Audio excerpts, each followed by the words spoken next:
সকাল সকাল সবাইকে জানাই গুড মর্নিং। দেখো আমাদের গাছের জামগুলো সব ঝরে পড়ে যাচ্ছে, বৃষ্টি হয়েছে, গাছ তো পুরো ভেজা, গাছে ওঠা যাবে না। আর জাম গাছের ডাল তো এমনিতেই নরম হয়, আমাদের তো বিশাল বড় জাম গাছ, পারা যাবে না বলে বাবা পুরো আমাদের ছাদের এই যে মানে গেটের ছাদের উপরে উঠেছে, এখান দিয়ে আকশি দিয়ে যতটা পারছে মানে ঝেড়ে ঝেড়ে সেগুলো পারছে।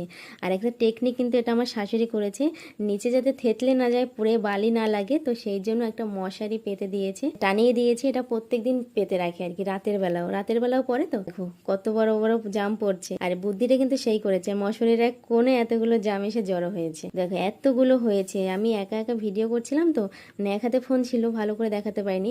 একটা বড় গামলা শেষ হয়ে গেছে, আবার ঘর থেকে আর একটা গামলা নিয়ে এসেছি। আর সকালবেলা রান্না বান্না করছি, একধারে রান্না বসিয়ে দিয়ে আমি এইসব করছি, জাম পাড়ছি, সব পাখিতে খেয়ে যাচ্ছে। তো তো এগুলো করতে হবে, সেই জন্য শাশুড়ি এই শ্বশুর বৌমা মিলে দুজনে মিলে এই করছি। অনেকগুলো জাম পেরেছি, অফিসেও নিয়ে গেছি, সবাইকে দিয়েছি, আশেপাশের সবাইকে। কত জাম খাবো বলো তো?